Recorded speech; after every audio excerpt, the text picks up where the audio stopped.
Jirtu kam maatii jaalalaa maatii kabajaa kam jirtan nageenyi keessan badhaadha baga jiraattan fayyaan keessan akkam jireenyi oolmaa turtii bultiin fayyaadha miti nu biratti nagaa jirra nuti keenya nagaa isin akkamni jabaattu oolmaan akkam turtii bultiin mee nagaami waliyaan nami warri na yaadda dhugaan illee baay'een si yaade jirtu isin warri biyya keessa jirtanis warri biyya ambaa jirtanis akkam warri biyya ormaa jirtan dalagaa maal fakkaata warri biyya keessa jirtan jiruun maal fakkaata baay'ee namatti tolu nuti bareedadha yaa'u yeroo tokko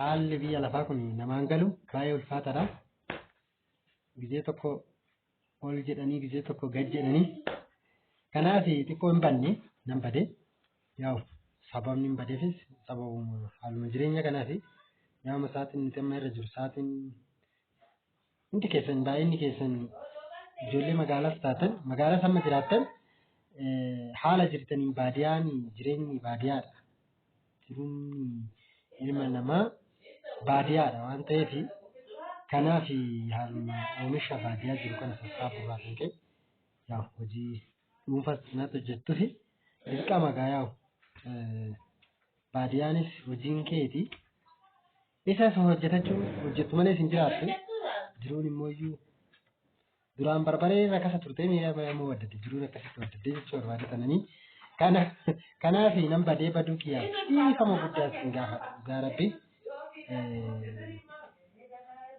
maal jechuun barbaade seetanii warroonni kana dura waa'ee lafaa waa'ee manaa waan baay'ee wajjin haasaa turre jechuudha warri isinii bitas galata narraa qabdu anis galata isin biraa qaba warri immoo iyyuu lafa bitachuudhaaf gara keessattiin illee na dubbisaa jirtan bal'atu illee dubbisaa jirtan dhugaa guddaa dhiifama guddaan isin gaafadha maaliif seetan samoona kana dhugaa natti hin tolle bal'atuun immoo koo beekamu yaa'u hundi keessanuu maatii qabdanii maatiin kun immoo baatee waa waraabuudhaaf xiqqoo daa'imni kun rakkisaadha sababuma sanii fi viidiyoo isin waraabuu hin dandeenye isheen baatee jechuudha ani immoo baadiyaa deddeebii yookaan immoo gara biraa hojiidhaaf akkasuma hojjettu hin babbaddaa jechuudha sababa saniif sababni viidiyoo isin waraabuu dhiisee fi amma torbee sana bor qofa bichaa na obsitu manneen jiruu fi lafa baay'ee takka qaban namoonni baay'een mana xiqqoo ishii wanti nan isin komadhe maal jedhasitu waan takka qofa bichaadha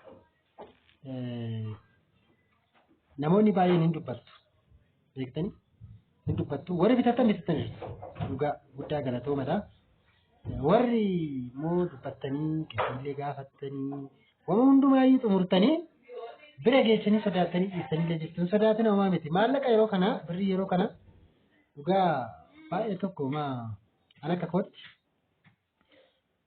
bakka namni birrii argeen beekne hin jiru bara kana zamana kana keessa illee jechuudha warri duraanis sirriidha 20,000 waan baay'ee hojjeta garuu miliyoonii 20 amma mana tokko ijaartee maatiitti siin fixxu jechuudha kanaaf miliyoona 2 mana yoo bitte dhiqaan asitti galchitu miliyoona 2 isaan fixaa jechuudha kanaaf waa'oo hojjechuu hojjetu yookaan immoo bitachuu barbaadan hin sodaatina daffaraa jechuudha inni biraa immoo kanan isiniin jedhu warroonni manas ta'ee lafas bitattan namoonni tokko wakabaa uumu jechuun kee maalidha lafa tokko ilaaluudhaaf nama 5 deema amma namni wayaan akkasitti na qunname nama 5 jedhanii 5 bakkuma tokko dhufu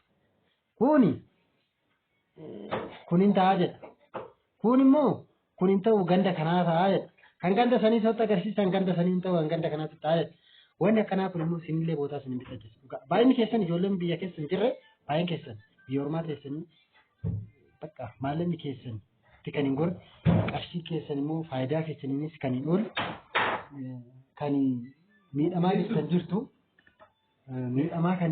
dhiifama mucaatu daa'ima waa balleessaa irra isaan ilaaluudhaaf akkas ta'e qarshii keessanii jechuudha namni biraa miinaa kan isin taphatu jechuudha qarshii keessan immoo isin yoo dandeessanii maatii keessan irratti yookaan immoo abbaa manaa yoo qabaatan abbaa manaa keessan irratti eeggattanii waan barbaadan isin godhuu danda'u jechuudha kanaaf fakkeenya viidiyoodhaan hin argitu viidiyoo ni waraabama mana isaa ta'u lafa isaa ta'u yoo raabbamu yoo dasiin jedhe gatii isaa wajjin gadi isinii lakkifama. Maatiin keessanii isinii ilaalaa abbichi lama wal bira gahaa gatii waan jiru waliin kaa'aa. Fakkeenyaaf namni tokko lafti kaaraan 140 duraanii lafti hin beektu hundi keessanuu lafti waldaadhaa kan kennamu kaaree 200 ture. Deebi'ee 140 ta'e 140 irraa 500 ta'e hin beektu jechuudha baay'inni keessan. 2000 meeqarra 2012 irraa as bakka kaaree 105 ta'e jechuudha. Duraan 140 ture. 140 ture. Kanaaf warroonni lafa kaaree 140 bitatan jirtu warri bitatan. Aga qarshii meeqati? Qarshii 650 700 amma immoo meeqa ta'e? Naannoo qarshii 800 galee jechuudha. 105 teessuma. Innaa baay'ee wadda daa deemaa jira.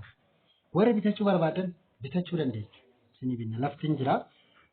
Gandoota barbaadan keessattis ta'e bitachuu dandeessu jechuudha. Akkasuma immoo mana soo ta'e gatii keessa murteessitanii akka humna keessanitti kan keessa manni dhakaadhaa yoo immoo masaraatiin isaa dhagaadhaan bahee bolokkeettiin xumuramee wanni hundi dhumee yoo kan bitamu ta'e qarshiin isaatiillee akkasuma ol guddata. Odoo finishingiin eeggatiniyyuu isaaba mana dhoqqee tokko ittiin bittu mana garafamee istaandardiin isaa eeggatee mukaan ijaaramee istaandardiin isaa eeggatee ittiin bittu tokkoon gimmaasha isaatiin bittaa jechuudha. Fakkeenyaaf miliyoona mana tokko amma mana mukaan ijaaramee garafamee shumburaa girtiin ijaaramee koloniin bahee sheetibeetiin hojjetamee kushiinaan hojjetamee wanni hundi isaa kan dhume manni tokko fakkeenyaaf lafti kaartumaa odoo hin qabne caraqaa kaartarra jiraate lafa kaartaa san qabaate biyaan miliyoona 3.5 karaa gadi hin bittu isumaayyuu lafa waldaa ga miliyoona 4.5 inni kan dhakaatiin miti beeki kan dhakaatiin kan mukaa ta'ee jechuudha magaalaa keessatti jiraate fakkeenyaaf akka kanneen ganda 8 ganda 10 lafti waldaa kan jiru ganda 10 sinji keessanii beektu ganda 10 ganda 12 keessa ganda 11 13 naannaa kanneen jira lafti waldaadha jechuudha. Kun kan akka ganda 8 kan akka ganda 9 7 kunniin lafuma dhuunfaa abbichi gibbii isaa keessaa lafa kaartaa qabu ta'e gibbii isaa keessaa gurguratu ta'e malee lafti waldaadhaan jiru gandoota kanneen keessa jechuudha. Kanaaf fakkeenyaaf guyyaa boruutirra gadi isinii lakkisuu hin danda'a. Kana dura natti toluu ifama isin gaafadheera gadi isinii lakkisa. Akkasuma immoo viidiyoon keenya dhugaa isinii jedha samoona kana bal'atuunis xiqqoo itti toluu dideeti gadi lakkifne nu harkaa qannasee dhugaa maaliif sababa irratti hin hojjenneef jechuudha. Kanaaf isin immoo viidiyoo keenya laaltan isoo doontaan ishee koppiriitti gochuun dagatiin jedha. Lammiin gaachana akkuma jedhamu san wal guddisna nus waan dandeettii keenyatti isin gargaaraa jirra warri nurraa fayyadamtanii nus fayyadaa jirtanis jirtu guddaa galatooma ulfaadhaa isiniin jechuun jaaladhaani baay'ee sagalee isinitti hin baay'isu anis dadhabeen jiru hojiirra nuulee. Innaa kanaafi warris lafas barbaadan warris manas barbaadan tanaan duras warri bitatan biyyaas xiqqaa ta'e nama 10-15 ol bitameera. Ammas warri fayyadamuu barbaadan fayyadamuu dandeessu. Fakkeenyaaf waggaa 3 waggaa 2 teessanii ganaan itti dabaladhee hojjedhaa yoo taane qarshiin ni dabalama garuu wanni ati bitaa deemsillee akkasuma dabalamaa deemaa jira. Fakkeenyaaf qilleensi fi jecha waliin argu akkuma jedhame sana wanni hundumtuu wal jala taa'aa jiru baay'ee wadda addaa deemaa jira jechuudha. Kanaaf sagalee illee isinitti hin baay'isu baduu kiyyaaf dhiifama guddaa naa godhaa isiniin jechuun jaaladha. Wanni isinii ergamuu qabu immoo wanti hundumtuu isinii ergama isiniifan ergaa. Halkan gaarii baay'een isin jaaladha. Isinis akkana jaalattan abdiin qaba. Borumooyyuu manaa fi lafa isiniifan gadhiisaa laalati sheerolii godhaa. Warri bitachuu barbaadan hin bitattu qarshii isaa gatii isaa wajjin isinitti himaa. Manni kan jiru ganda 11 naannoo chaayinaa kana lafti mooyyuu kan jiru lafti waldaa ganda 12 keessa naannoo aarduu kana kanaaf gada isinii lakkisaa qophaa'aa isiniin jedha kaa guddaan keessan qophooftanii akka jirtan abdiin qaba ammallee qophaa halkan gaarii fayyaa nagaa naa bulaa isinin jaaladha baay baay baay.